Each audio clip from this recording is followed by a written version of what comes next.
시청자 여러분 안녕하세요. 알기 쉬운 보험으로 인생의 설계를 도와드리는 인생설계 원픽 진행의 김혜연입니다. 100세 시대를 위한 선택, 살다 보면 겪게 되는 크고 작은 일들을 위한 보험에 대해 쉽게 알려드리겠습니다. 오늘 인생설계 원픽과 함께 하시면서 하루하루의 생활을 설계해 나가는 방법 찾아가 보시죠. 인생설계 원픽 생방송은 유튜브 서울경제TV 검색 후 아래에 나오는 방법을 통해 실시간 스트리밍으로 함께 하실 수 있습니다. 인생설계 원픽에서 제공하는 정보는 전문가들의 조언일 뿐 해당 보험의 가치나 수익률을 보장하지 않는다는 점 꼭 참고해 주시고요. 서울경제TV, 서울경제신문은 당사의 브랜드입니다. 서울경제증권TV와 서울경제TV 손실복구팀과는 무관합니다. 기타 유사 명칭에 주의해 주시기 바랍니다. 그럼 인생설계 원픽 본격적으로 시작해보도록 하겠습니다. 오늘도 여러분의 현명한 인생 설계를 위해서 세 분의 전문가님과 함께하겠습니다. 전문가 여러분 안녕하세요. 네, 그러면 우리 시청자 여러분께 한 분씩 인사해보도록 하겠습니다. 윤희진 전문가님, 시청자 여러분께 인사 부탁드립니다. 안녕하세요. 보험의 소중한 가치를 전하고 우아한 노후를 설계하는 보험 전문가 윤희진입니다. 네, 우아한 노후를 설계해준다고 하시니까 정말 어떤 내용 준비해 주셨는지 너무나 기대가 되는데요. 그럼 이어서 김주성 전문가님도 인사 부탁드립니다. 안녕하십니까. 자신에게 꼭 맞는 보험을 준비해드리는 보험 셰프 김주성입니다.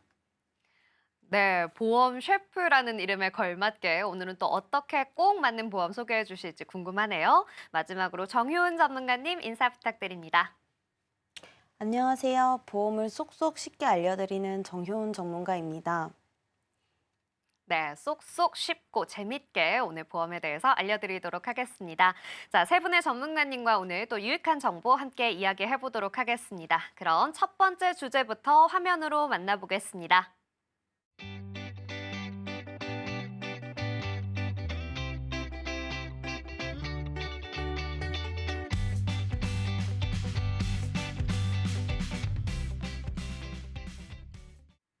네, 오늘의 첫 번째 주제는 암 치료비 보험입니다. 관련해서는 윤희진 전문가님과 함께 이야기해 보려고 하는데요. 전문가님, 오늘 또 왜 이런 주제를 선정해 주셨을까요?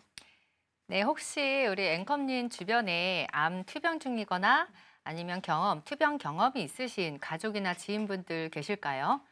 네, 저희 할아버지가 암으로 좀 투병을 하시다가 돌아가신 경험이 있어요. 네, 그렇죠. 요즘은 주위에 암 걸리신 분들이 상당히 많습니다. 그렇죠. 네, 표에서 보시는 것처럼 살아가면서 암에 걸릴 확률은 남성의 경우 5명 중에 2명, 여성의 경우 3명 중에 1명이라고 합니다. 지금 우리 스튜디오에도 저를 포함해서 여성분이 3분이나 계시는데요. 조금 무섭지 않으세요? 네, 그러네요. 요즘엔 정말 확률적으로도 그렇고 연령층도 점점 더 어려지다 보니까 이 암 발병률이 더 높아지고 많아지는 것 같습니다. 준비해 주신 자료를 보니까요. 숫자가 정말 무시무시한데요. 정말 걱정이 되는 것 같습니다. 네, 맞습니다. 사실 저희 아버지가 50대 중반에 이른 나이에 암 진단 받으셔서 사망하셨는데요. 당시에 보험에 많이 무지했던 터라 온 가족이 많이 힘들었던 경험이 있습니다. 이렇듯 암이라는 질병은 우리 생활에 깊숙이 들어와 있는데요. 1988년 제1회 경험 생명표를 시작으로 제10회 경험 생명표에 따르면 남성은 벌써 86세, 86.3세. 86.3세, 여성이 90.7세로 평균 수명이 늘어났습니다. 그렇다는 말은 우리가 질병에 노출돼 있는 시간도 길어졌다는 얘기입니다. 다음 표에서 보시듯이 거의 모든 암의 연령군별 발생률을 보시면요. 고령층에서 암 발생이 급격하게 증가하는 것을 나타내고 있고요. 특히 남성의 경우 60대 이후의 발병률이 아주 높습니다.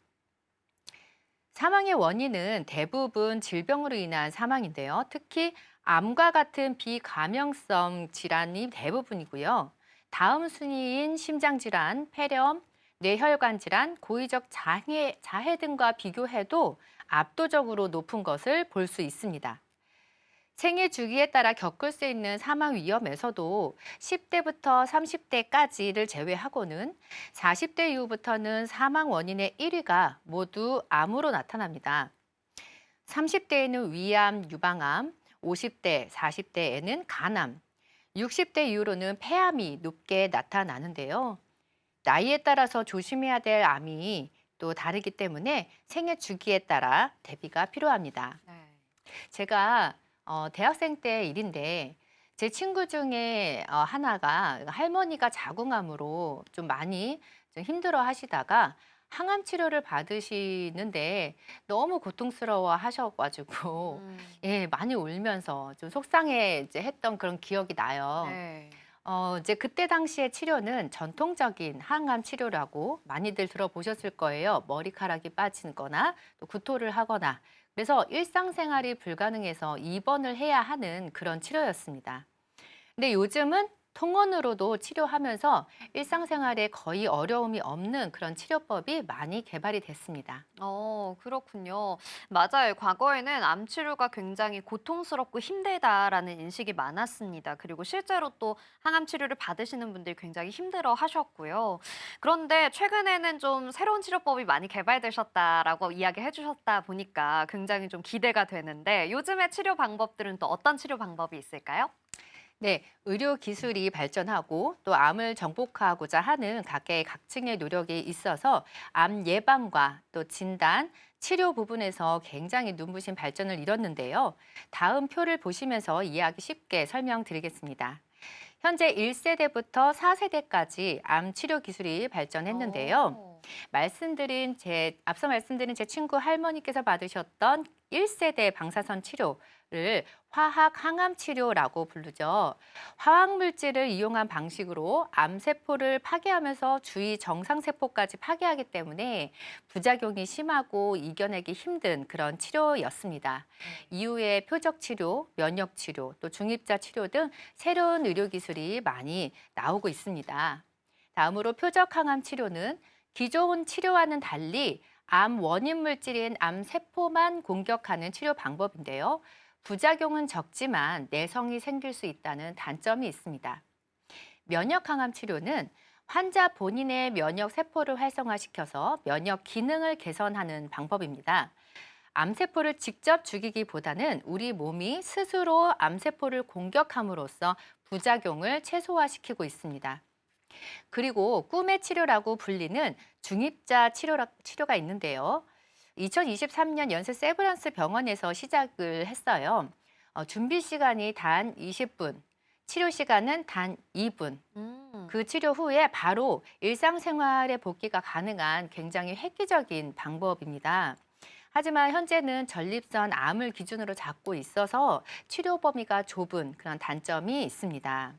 향후에는 폐암이나 췌장암, 뇌종양 등 예후가 좋지 않은 암으로 확대가 가능하다고 합니다. 네. 이렇게 암 치료에는 항암 방사선 또 항암 약물 외에도 암 수술도 있습니다.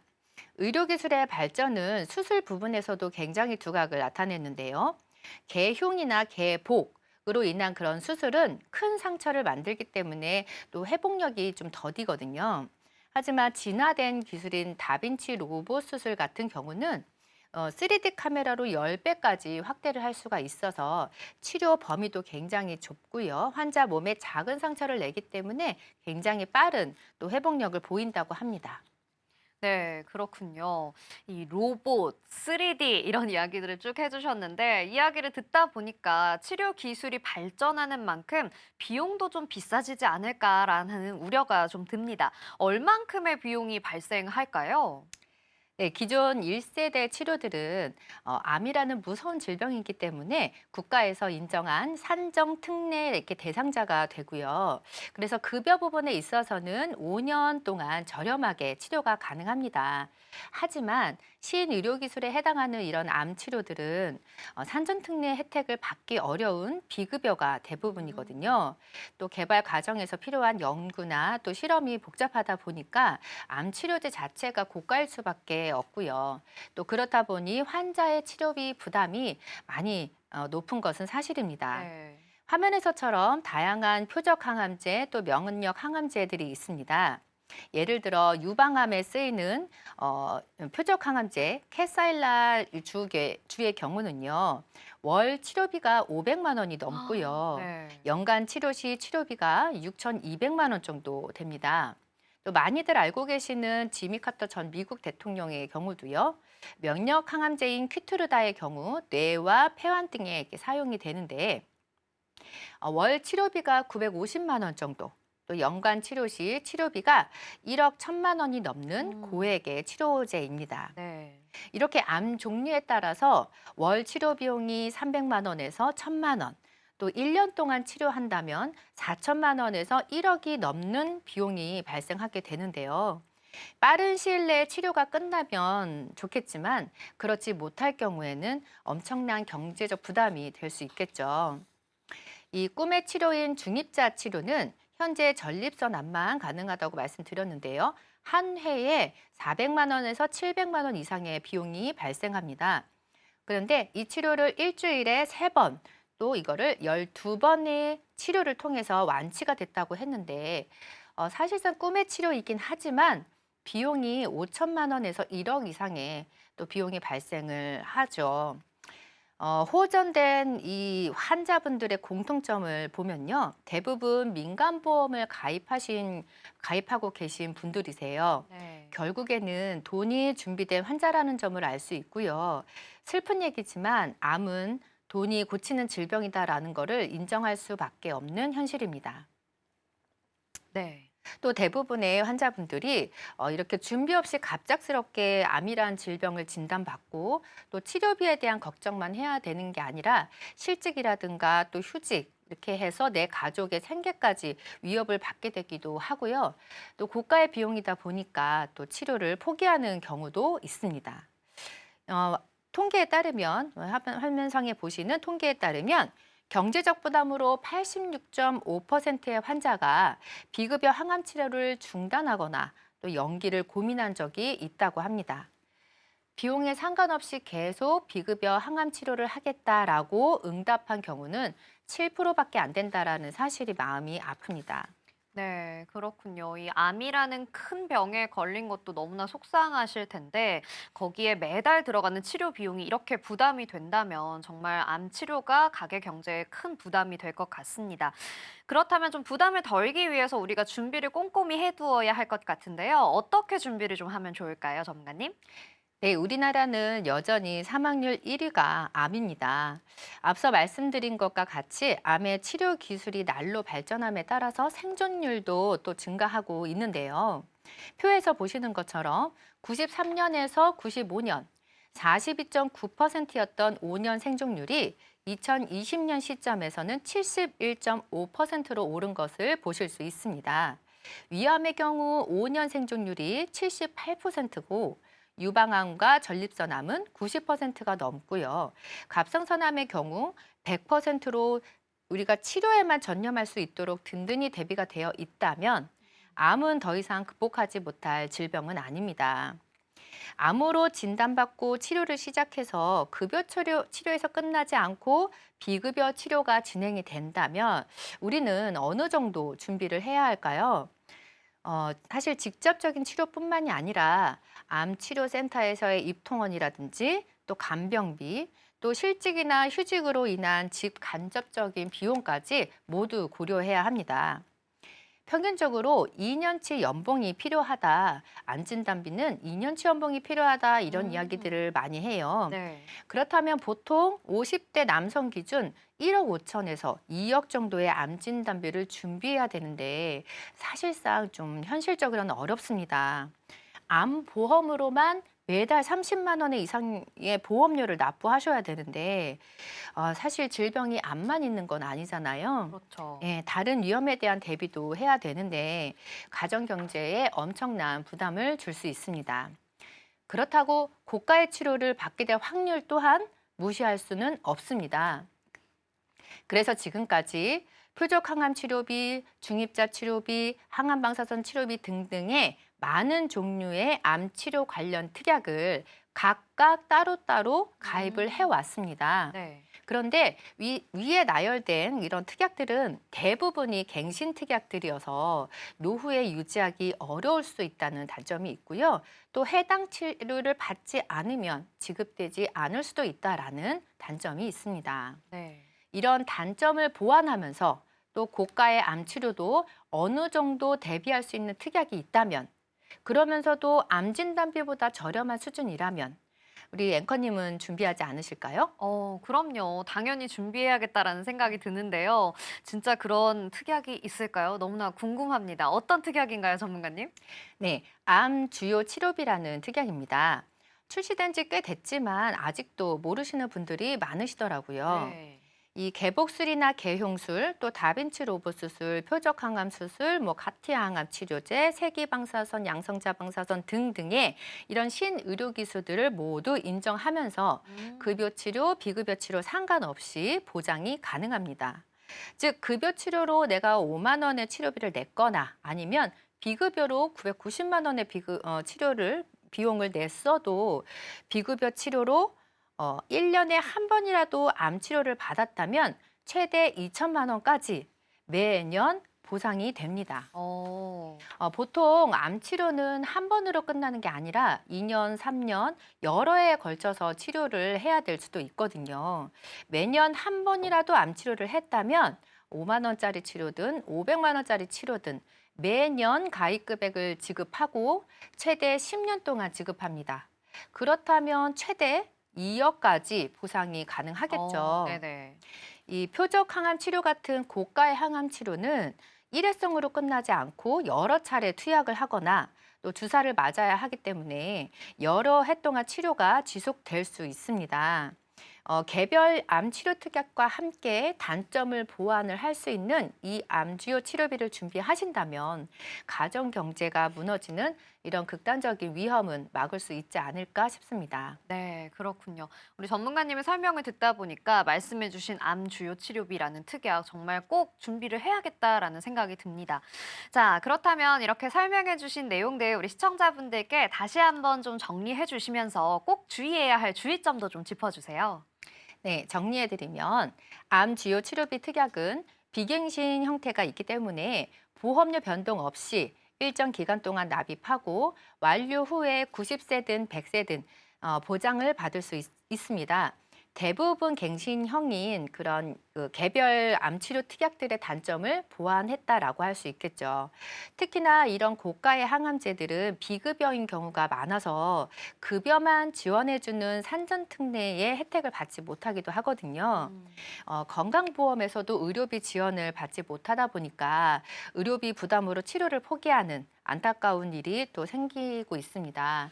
그런 위험에 대비할 수 있다는 게 아마 가장 큰 장점이 아닐까 싶습니다. 두 번째 장점으로는 표적 치료, 또 로봇 치료, 암 수술 이런 특정 암 치료들은 해당 치료를 해야만 지급이 됩니다. 즉, 지급받지 못할 확률도 존재한다는 거죠. 하지만 암 주요 치료비는 위에 열거된 치료들 중에 어느 하나라도 받게 되면 지급되기 때문에 가장 넓은 암 치료 특약이라고 할 수 있고요. 솔직히 암 진단을 받으면 누구나 어떤 형태로든 암 치료가 진행이 되겠죠. 수술을 하든 또 치료제를 투약하시던. 네. 그래서 진단비만큼의 확률이라고 할 수 있는데 진단비보다 저렴하고 보상 금액이 크다라는 장점이 있습니다. 끝으로 한 가지 시청자분들께 당부드리고 싶은 부분이 있어서 말씀을 드리는데요. 요즘 암 치료는 입원해서 치료받는 경우도 있지만 항암이나 중입자 치료, 이런 시술 기간이 짧은 통원 치료로 이루어지는 경우가 많습니다. 네. 앞으로 점점 많이 더 늘어나겠죠. 의료기술은 발달하니까요. 시청자분들께서 가지고 계신 실손의 통원 의료비는 1세대 실손부터 현재 4세대 실손까지 가입 한도는 10만 원에서 최대 40만 원 한도 안에서 보상이 되죠. 그런데 중입자 치료의 경우 한 번 위치와 크기에 따라 다르지만 약 평균 1,000만 원 이상의 치료비가 드는데 본인 실손 의료비에서 이 치료를 한다 했을 때는 내가 10만 원이나 40만 원 한도 안에서밖에 치료를 받지 못한다라는 문제가 생깁니다. 네. 암 통원이다라는 말을 많이 들어보셨을 거예요. 실제로 지방에서 이렇게 암 치료를 위해 서울로 올라오시는 그런 분들은 입원 치료가 되지 않아서 통원 치료를 받기 위해 암병동 가까이에서 하숙을 하시면서 이렇게 통원을 하시거든요. 환자 방이다라는 이야기도 들어보셨을 거예요. 그럴 정도로 의료기술이 이렇게 발달하다 보니까 입원보다는 통원으로 치료하는 일이 이제 많아지고 있다라는 거죠. 그래서 간혹 이렇게 실비와 정부 지원만을 믿고 계신 분들이 있는데 이러한 리스크를 꼭 인지하셔서 미리미리 이런 위험에 준비하셨으면 하는 그런 간절한 마음이 있습니다. 네, 좋습니다. 오늘 이렇게 꼼꼼하게 이야기해 주셨는데요. 오늘 이야기해드린 정보는 시청자 여러분들의 판단을 위한 조언이라는 점 명심해 주시고요. 지혜롭게 잘 활용해 주셨으면 좋겠습니다. 그럼 오늘 내용 화면으로 정리해 보겠습니다.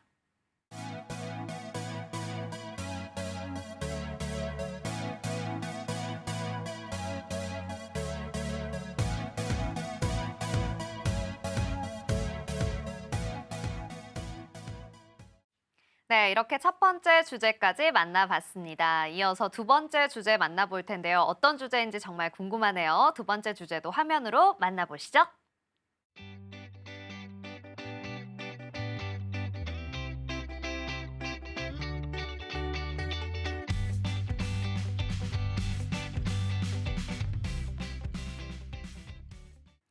네, 두 번째 주제는 보장 분석 필요성 그리고 3대 질환에 대한 내용입니다.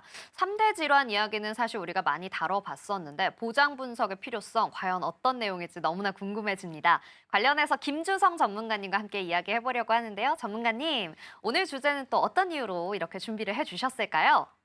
네, 흔히들 보험 보장 분석이라는 말 많이 들어보셨을 겁니다. 네. 보장 분석은 간단히 말씀드리면 내가 가입한 상품의 보장 내용을 체계적으로 분석을 하는 것을 말을 하는데요. 쉽게 내가 매달 땀 흘려 번 돈으로 보험료를 납입을 하고 계신데 정작 내가 준비한 보험이 무엇을 보장을 해주는지 모르시는 분들이 되게 많습니다. 네. 실제로 제가 만나 뵙는 많은 분들의 기본적으로 매월 20에서 한 30만 원 정도 납입을 하고 계시는데도 불구하고 본인이 정작 아플 때 어떤 보장을 받으실 수 있는지 모르시는 분들이 대부분입니다. 암과 같은 큰 병은 예고 없이 찾아오게 되는데요. 네. 암 진단을 받으신 후 나 암보험 가입했었는데 하시면서 보험금 나오겠지 라고만 생각을 하시고 찾아보면 생각보다 조금 나온다거나 못 받으시는 경우도 종종 있습니다. 이런 상황이 생긴다면 많이 당황스러우시겠죠. 이런 분들은 보험을 가입하시고 나서 많이 후회하시거나 이후에 보험에 대한 안 좋은 기억만 남으시게 될 겁니다. 그런 상황에 내가 마주하게 된다 했을 때 보장 분석을 미리 한번 받아본다면 이런 상황에 있어서 대비를 할 수 있다는 겁니다. 평균적으로 납입하시는 보험료는 20만 원에서 30만 원 정도라고 제가 말씀을 아까 드렸는데요. 그렇다면 1년이면 200에서 300만 원, 이게 또 10년이면 2천만 원에서 3천만 원. 절대 적은 돈이 아니죠. 준영차 새 차 하나 정도 뽑을 수 있는 돈인데요. 그런데 이걸 너무 신경을 안 쓰신다는 겁니다. 하물며 우리가 몇천 원 하는 가위를 살 때도 어느 게 더 신선한지 어느 게 더 잘 익었는지 다 따지고 구매를 하시는데도 불구하고 이 수천만 원의 상품을 그냥 가입하시는 분들이 대부분이라는 겁니다. 그래서 오늘 저와 함께 보장 분석의 필요성을 제대로 느껴보시고 미리 꼭 한번 받아보시면 좋으시다는 얘기 드리고 싶습니다. 네, 그렇군요. 그런데 사실 전문가님, 이 보험을 우리가 준비할 때 대부분 설계사님과 함께 준비를 하잖아요. 그러다 보면 이미 충분히 내가 보장을 잘 구성하지 않았을까라고 생각을 하실 텐데 어떤가요? 네, 맞습니다. 충분하다고 생각하시는 분들이 굉장히 네. 많으십니다. 실제로 제가 고객님을 처음 만나 뵐 때 가장 먼저 여쭤보는 질문 중에 하나가 어느 분한테 가입을 하셨는지를 여쭤보는데요. 이렇게 질문을 드리면 대부분 고객님들이 가족이나 친한 지인을 통해서 그렇죠. 가입을 하시는 분들이 이제 대부분이라고 하시는데요. 하지만 보험은 어느 분야보다도 전문성이 가장 중요하기 때문에 주먹구구식으로 가입을 하시게 된다면 추후에 손해보실 확률이 굉장히 높습니다. 시청자분들께서는 제대로 된 컨설팅을 해주는 설계사를 통해서 준비를 해야 된다고 제가 설명드리고 싶습니다. 아, 그렇군요. 제대로 된 컨설팅을 받아보셔야 한다 이야기를 해주셨는데 사실 저도 그렇고요, 전문가님. 말씀해 주신 것처럼 보통 지인분들을 통해 많이 가입을 하다 보니까 어떤 설계사분이 진짜 좋은 설계사인지 좀 구분하기 어려울 것 같습니다. 구분하는 방법이 좀 있을까요? 네, 제가 오늘 시청자분들이 고려해야 될 기준을 좀 말씀을 드리고 싶습니다. 네. 네, 첫 번째는 나의 상황과 필요에 딱 맞게 설계를 해주는지를 일단 우선적으로 보셔야 하고요. 내가 부담 없이 납입을 할 수 있는 금액이 보험료가 얼마인지, 내가 가족력이 있는지, 내가 앓고 있는 병이 있는지에 따라서 부족한 부분은 무엇인지 이런 부분에서 정확하게 설명을 해줄 수 있어야 합니다. 그렇지 않고 뭐 한 번만 도와줘라든지 이번에 좋은 거 나와서 그래 이거 무조건 해야 돼 와 같이 본인의 실적을 채우기 위해서 가입을 권유를 한다거나 근거 없이 말하는 설계사는 한 번 더 보셔야 한다는 거를 말씀을 드리고 싶습니다. 네. 실제로 제가 50대, 60대 고객님들을 만나 뵙고 상담을 드릴 때 제일 많이 듣는 얘기입니다. 또 이거면 다 되는 거야 라고 마치 정답이 있는 것처럼 말하는 설계사가 주변에 있으시다면 시청자분들은 확실하게 거절을 하실 수 있는 방법도 알고 계셔야 합니다. 네. 그렇지 않으면 보험이 중복되거나 한쪽으로 쏠린다거나 어질러진 방처럼 지저분해질 수 있다는 겁니다. 가랑비에 옷 젖는 거 모르시듯이 저렴한 보험들이 하나하나 모여서 마치 눈덩이처럼 불어나서 추후에는 납입하는 보험료가 불어나 있는 상황을 많이 겪어보셨을 겁니다. 마지막은 제가 가장 중요하게 생각하는 부분입니다. 네. 본인의 전문성을 키우기 위해서 지속적으로 공부하고 발전하는 설계사인지 확인하셔야 됩니다. 보험 상품은 매달 새로운 상품이 나오기도 하고 사라지기도 하고 트렌드에 영향을 주는 새로운 상품들도 나오게 되는데요. 현재 상황에 안주하지 않고 약관 하나하나 둘러보면서 끊임없이 공부하고 시청자분들에게 정확한 정보를 전달을 할 줄 아는지를 확인을 해주셨으면 좋겠습니다. 요즘은 과거에 비해서 정보에 접근하기 매우 쉬워졌습니다. 인터넷에 검색 한 번만 해보셔도 비교적 쉽게 알아보실 수가 있고요. 조금만 시간 내서 내가 알아본다면 좋은 설계사를 구분할 수 있는 안목이 생기실 겁니다. 아는 것이 힘이다라는 말 들어보셨나요? 설계사가 당연히 알아서 잘해주겠지라고만 생각을 하고 계시다면 앞으로는 간단한 정보들은 기본적으로 내가 알고 계실 수 있게 오늘 제가 도움드리도록 하겠습니다. 아, 네, 좋습니다. 좋은 설계사의 기준을 잘 이야기해 주신 것 같은데요. 아는 것이 힘이다라는 이야기처럼 우리 시청자 여러분들도 꼼꼼하게 살펴보시면 좋겠네요. 자, 그렇다면 전문가님, 이번에는 이 리모델링을 좀 고려하고 계시는 시청자분들께 이 점을 좀 고려해 보셔야 한다 하는 부분들도 있을까요? 네, 리모델링을 하거나 보험을 새로 가입할 때 기본적으로 챙겨야 하는 보장들이 있습니다. 네. 보험을 준비하는 것에도 순서가 있다는 거 혹시 알고 계셨나요? 첫 번째로 준비하셔야 하는 보험은 많은 분들이 잘 알고 계실 거라고 생각합니다. 실손의료비라고 다들 들어보셨을 텐데요. 네. 많이들 알고 계신 내용이라 제가 짧게 말씀드리면 내가 낸 의료비의 일부를 보상하는 보험입니다. 실손의료비 보험은 병원비 부담을 크게 줄여줄 수 있기 때문에 대부분의 시청자분들도 이미 준비가 되어 있으실 건데요.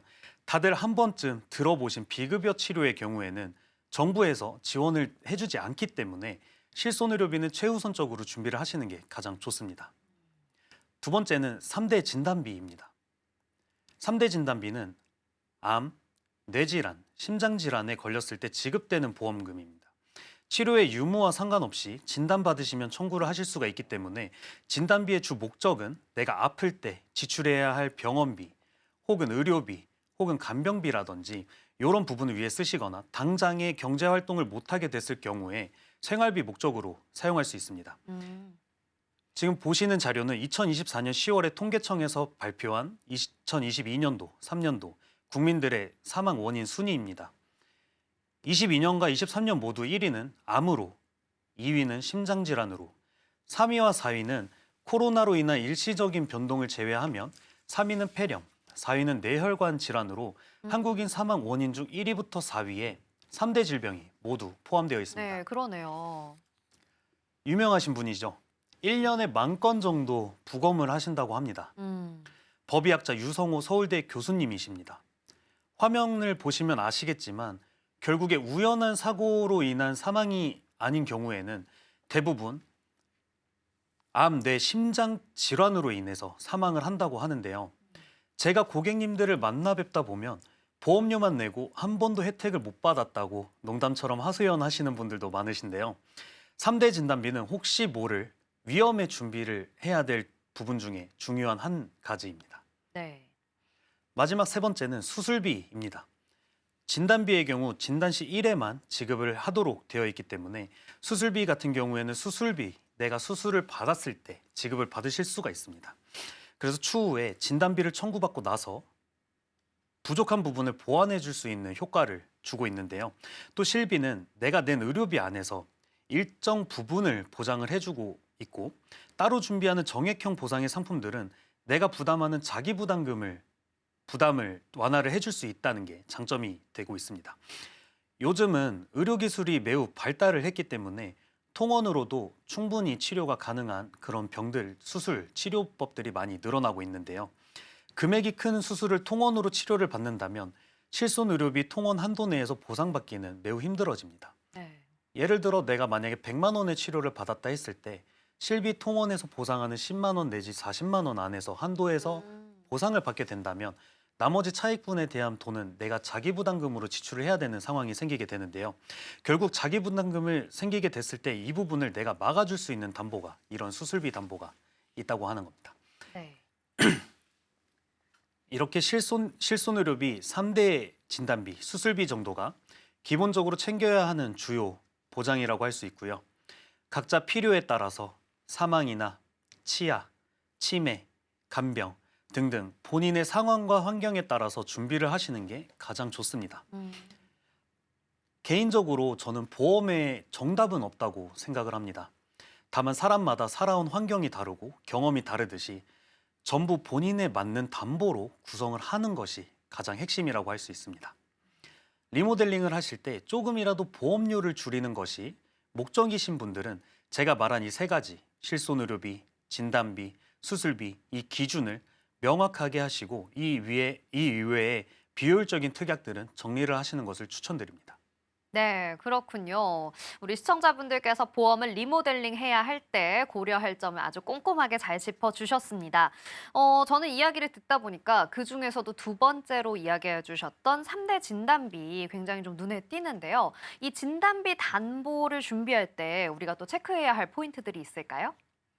흔히들 보험은 확률 싸움이라고 말을 합니다. 네. 네, 앞에서 설명드린 것 중 진단받아도 못 받는 경우가 있다고 제가 음. 말씀드린 내용 기억하십니까? 네네. 이러한 일이 왜 일어나냐면 보장 범위 때문입니다. 딱 정해드리겠습니다. 무조건 보장 범위는 넓을수록 좋습니다. 예를 들어 다른 사람과 같은 암 내지는 같은 질병에 걸렸는데도 불구하고 누구는 보험금이 지급이 되고 누구는 안 나오고 하는 것이 바로 이 보이는 사진과 같이 범위로 보장이 나누어져 있기 때문입니다. 암은 크게 일반암과 유사암으로 나누어져 있는데요. 그 일반암의 안에는 특정암, 그 안에 고액암이라는 진단비로 구성이 되어 있습니다. 일반암이라는 담보는 유사암을 제외하고 특정암 내지 고액암까지 전부 다 모든 암을 포함을 하기 때문에 내가 만약 암 진단비를 준비를 해야겠다라고 하시면 그냥 일반암 진단비로 준비를 하시는 것이 가장 좋습니다. 그 다음 뇌질환을 살펴보시면 위에 일반암과 마찬가지로 뇌혈관 질환, 그 밑에 뇌졸중 질환, 그 안에 뇌출혈 질환, 허혈성 심장 질환을 보면 심장담보의 경우 허혈성 심장 질환이라는 범위 안에 급성 심근경색이라는 담보가 안에 같이 들어가 있습니다.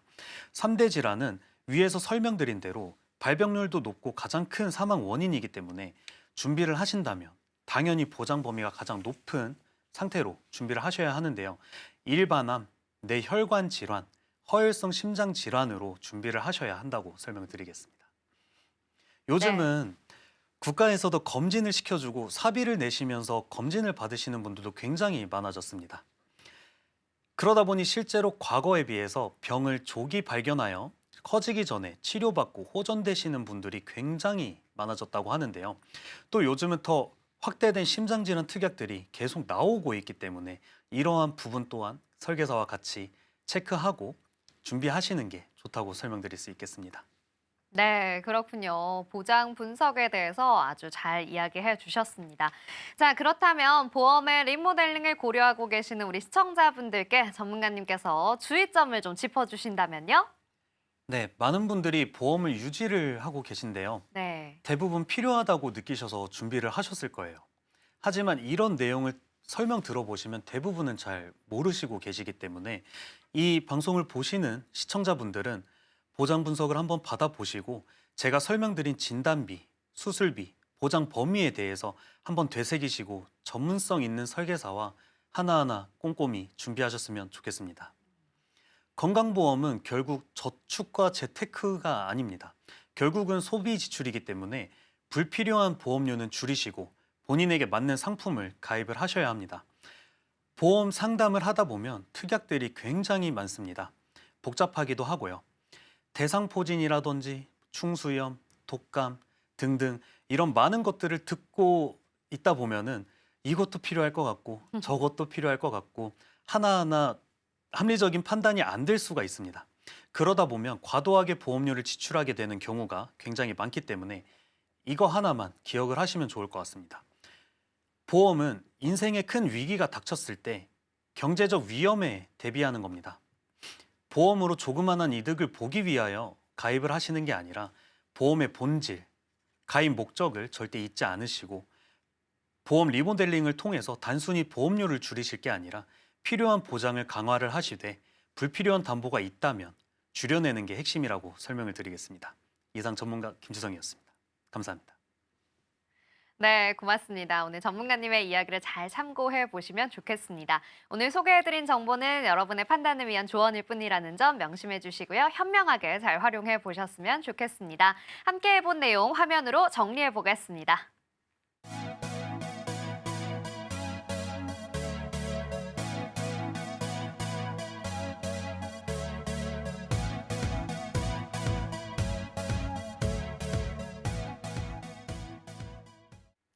네, 보장 분석의 필요성, 중요성까지 함께 체크해 봤습니다.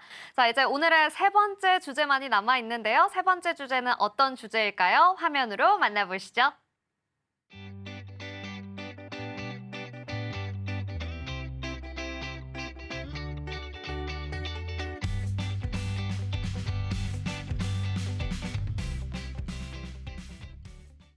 네, 세 번째로 이야기해 볼 주제는 간병보험입니다. 관련해서는 우리 정효은 전문가님과 함께 이야기해 보려고 하는데요. 전문가님, 어떤 내용 준비해 주셨을까요? 제가 소개해드릴 보험은 부모님들에게 요즘 아주 인기가 많은 간병인 보험입니다.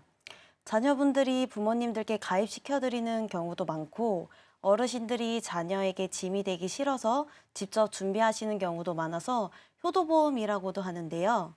나이가 많지 않아도 병에 걸리게 되면 간병하는 가족들뿐만 아니라 본인까지 힘들어지고 누구나 갑자기 아플 수도 있고 예기치 않은 사고를 당할 수도 있기 때문에 누구에게나 필요한 보험임이 분명합니다.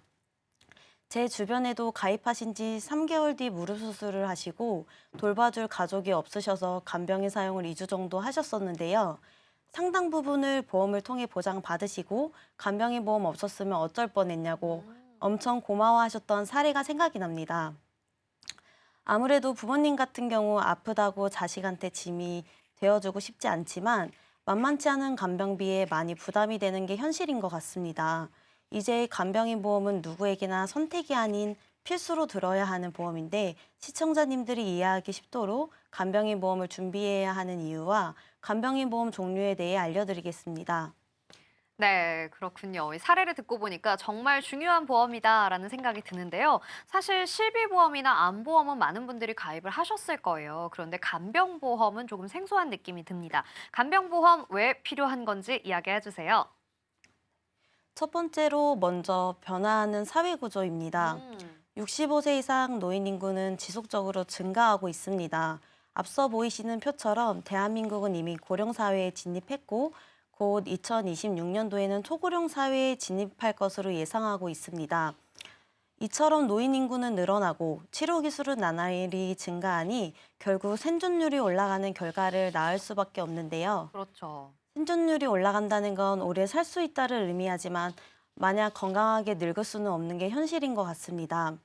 또 지금은 가족들이 한 지역에 사는 경우도 많이 드물기도 하고 부모님은 지방에 계시는데 자녀들은 취직해서 수도권으로 올라가 있는 상황이거나 지역을 이전하는 경우도 굉장히 많아서 이런 상황 속에서 가족 간병이 어렵다 보니 간병인에 대한 수요는 보시는 바와 같이 올라갈 수밖에 없는데요. 그리고 예전에는 워낙 대가족화이기도 했고 형제자매가 돌아가면서 간병을 했었고 어머님들은 집에서 살림을 돌보시는 게 대부분이어서 가족 간병이 조금 더 가능하지 않았나 싶습니다. 50, 70 세대는 형제자매가 많아 간병 및 간병비 부담이 가능했으나 30, 40 세대는 상대적 외동 비율이 많고 부모와 같이 사는 경우를 찾아보기 어렵습니다. 주로 지방에 부모님이 계시며 자녀들은 서울로 취직하여 1인 가정으로 살아가는 경우가 많습니다. 네, 그렇죠. 이 부모님이나 가족들과 좀 떨어져 살고 계시는 분들은 이 간병보험이 꼭 필요할 것 같다는 생각이 듭니다. 자, 첫 번째 이유를 얘기해 주셨는데, 그럼 두 번째 이유는 또 뭘까요? 두 번째는 바로 간병에 대한 경제적 부담인데요. 나날이 높아지고 간병 비용에 대한 부담은 이미 많은 사회적 부작용을 보이고 있어요. 만약 내 가족 중 누가 아프거나 다쳐서 병원에 입원했다고 가정을 했을 때 치료비는 실손보험이나 진단비, 수술비 등에서 치료 자금을 마련할 수 있죠. 이 정도는 많이들 준비를 해두셨더라고요.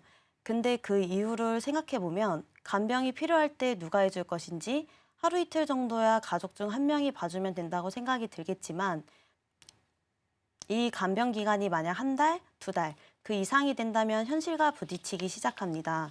직접 간병하게 되면 생업에 지장이 생기게 되다 보니 간병인을 쓰는 경우가 생기는데요. 간병 비용을 감당하지 못한 가족들의 극단적 선택이나 간병에 대한 갈등으로 인한 가족 갈등 범죄 등을 우리 신문기사 또는 사회면을 통해 흔하게 접하고 있습니다. 간병 파산, 간병인을 쓰다가 금전적으로 파산한다는 말이 나오고 이와 더불어 간병 지옥이라는 말도 있습니다. 그만큼 간병을 하며 지옥과 같은 경험을 한다는 뜻인데요. 사실 우리 부모가 또는 내 자녀가 아파 간병을 하고 있는데 심적으로 불안한 상태와 더불어 육체적인 고통까지 드니 실제적으로 정서적으로 힘들어하시는 분들이 많은데요. 어느 날 갑자기 가족에게 장애나 질병이 생기면 누구나 이런 돌봄과 의료비 문제를 맞닥뜨리게 됩니다. 그러나 간병의 주 책임은 여전히 개인에게 몰리고 있는 것이 현실이죠. 우리나라는 2025년 노인 인구가 전체의 20%를 차지하고 2050년도에는 40%를 넘어설 것으로 전망하고 있으며 저출생 문제까지 겹쳐 인구 구조가 변해 한 명의 자녀가 두 명의 부모를 책임지거나 노인이 노인을 간병하는 경우가 많아질 것으로 예상하고 있고 독박 간병 또는 간병 파산의 현실이 머지 않았다는 내용인데요. 게다가 입원비와 치료비는 실손의료비로 자기 부담금을 제외한 나머지를 해결할 수 있지만 간병비는 실손의료비로 지원되지 않는 항목이기에 개인 내에 사비로 나가야 하는데요.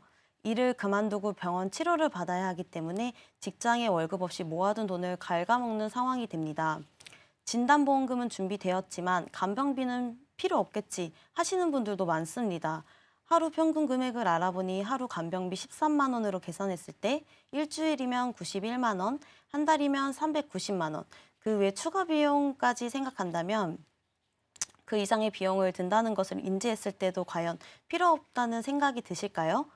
문제는 뇌출혈 등 중증 질환으로 병원에 오래 계시게 되는 경우 1년에 간병인 비용으로만 4천만 원이 넘는 비용이 발생하게 됩니다.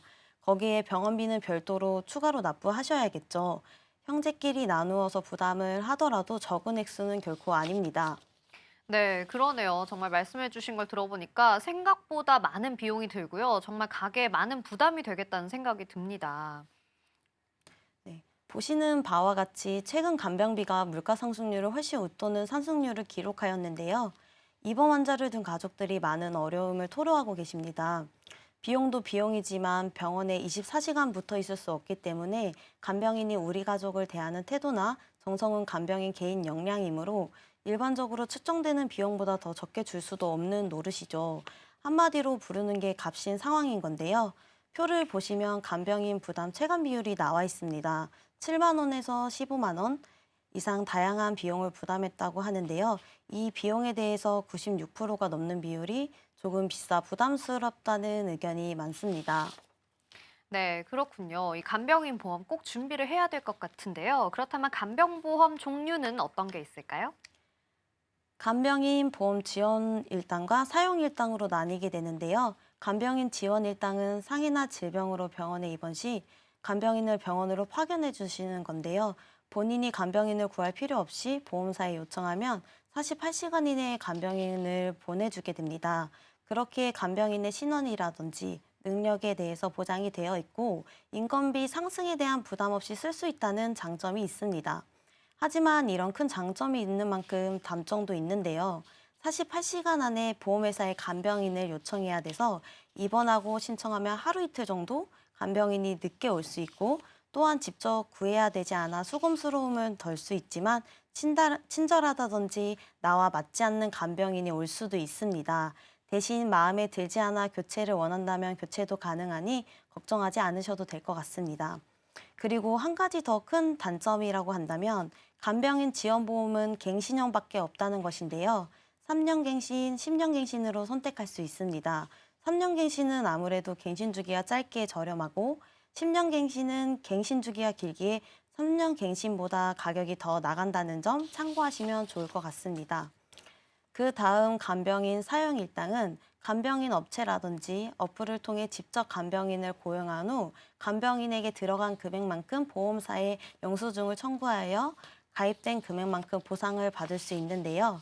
이 보험의 장점은 비갱신형이라 가격이 오르지 않아 안정적이고 20년 90세 만기로 가입한다면 20년 동안 동일한 금액으로 납부하고 90세까지 쭉 보장을 받을 수 있습니다.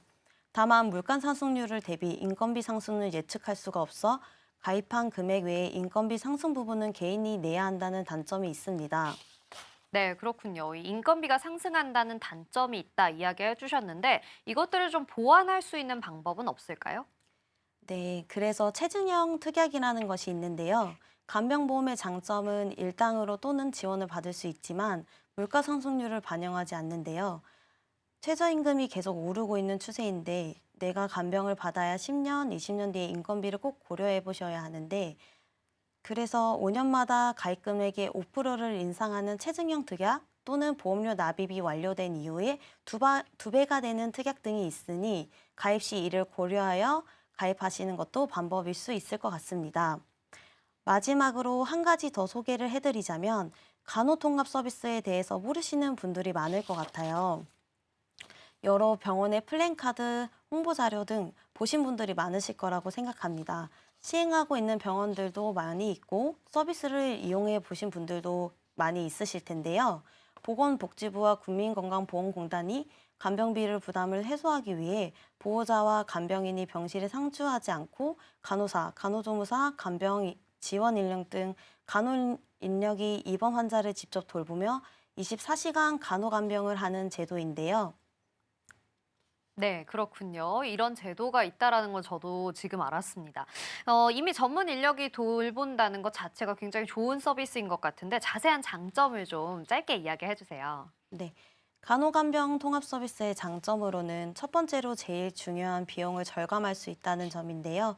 건강보험이 적용되어 개인 간병인 고용에 비해 적은 비용으로 서비스를 이용할 수 있고 간병인을 사용하여 하루 15만 원을 지불하는 것보다 간호간병 통합 서비스를 이용하여 하루 2만 원으로 해결할 수 있어서 비용적인 측면에서 보게 되면 굉장한 장점이라고 할 수 있습니다. 그리고 두 번째로는 24시간 환자 케어로 보호자가 상시 있어야 하는 간병에 대한 고충을 덜 수 있습니다. 24시간 누군가를 돌본다는 것은 굉장한 체력 소모인데요. 이를 전문 인력의 의료 서비스를 제공함으로써 유체적 고통을 덜 수 있다는 것입니다. 마지막으로 세 번째로는 전문 간호 인력의 수준 높은 의료 서비스를 제공함으로써 의료 지식을 가지고 있는 간호사, 자격증을 취득한 간호조무사의 서비스 제공을 한결 마음을 덜 수 있습니다. 실제로 간병이라는 것이 기본적인 것에서부터 시작하다 보니 대소변 가리는 거, 그리고 옷 입는 거, 위생에 대해서부터 식사 보조라던가 약 복용하는 것까지 손 하나 닿지 않는 곳이 없기 때문에 이용이 가능하다면 저는 무조건 추천드리고 있습니다. 대상은 중, 중도와 질병군에 제한 없는 모든 환자를 대상으로 실시하고 있고 외부인 출입 통제로 감염에 대한 위험이 감소하고 전문 인력의 기본 간호를 받을 수 있다는 점이 큰 장점인데요. 다만 단점으로는 면회가 제한적이고 1대1 케어가 불가능해서 기다리는 시간이 발생할 수 있다는 점입니다. 이렇게 해서 간병인 지원, 간병인 사용, 간호 통합 서비스까지 3가지를 안내해드렸는데요. 시청자분들의 상황에 맞게 잘 선택하셔서 준비하시길 바라겠습니다. 네, 좋습니다. 3번째 주제까지 함께 이야기해 봤습니다. 함께 이야기한 내용 화면으로 정리해 보시죠.